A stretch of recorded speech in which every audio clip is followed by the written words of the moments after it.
actually goes back to an experience I had when I was 18 years old.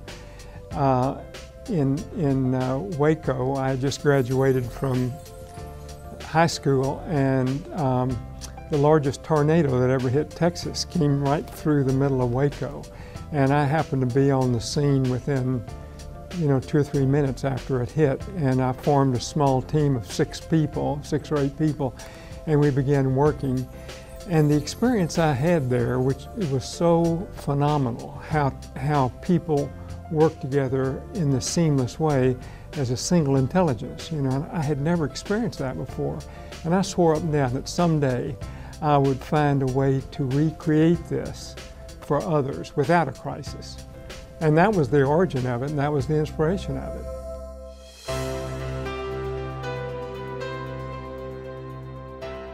The way we recruited people and the mix and the diversity of the people, women, men of all ethnicities, and sort of a diagonal slice of the entire community, I wanted that to be a model for the rest of the years. And that's why we were so careful in selecting them.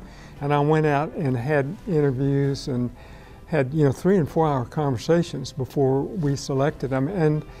And there were 20 or so, and we went up on the mountain together. I did the whole thing with them, and they're my best friends now.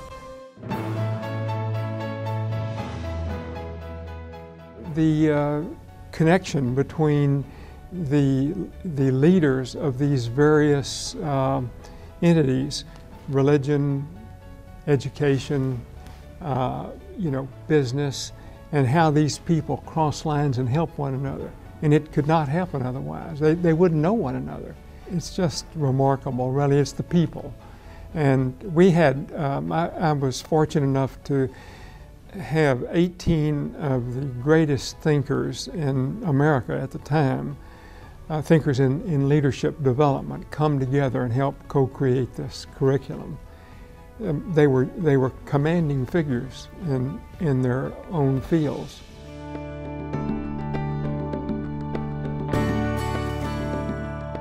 It goes back to a conversation that I had with a great physicist by the name of David Bohm in London. I was living in London at the time that I decided to form the American Leadership Forum.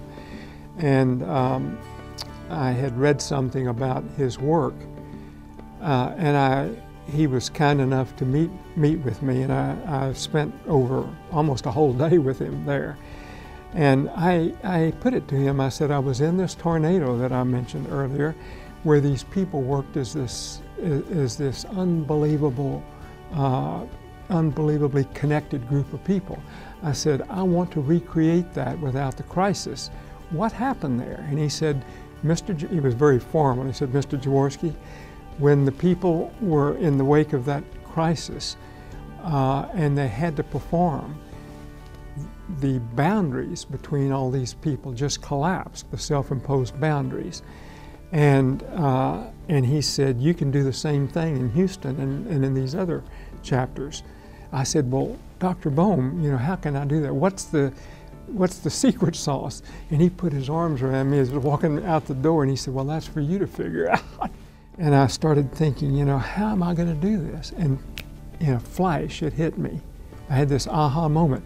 Take people out in nature. I was a backpacker. I had done that most of my life, but it just flashed in my mind. This is the way to break the boundaries between them. Take people out in nature and do that wilderness experience. And that became the centerpiece of the whole program. And every person that I talked to that's been through the program says that that's what they remember. That was the moment when these people came together as in a sisterhood and a brotherhood. I'm deeply respectful, and I feel like it's been a big privilege to have done this.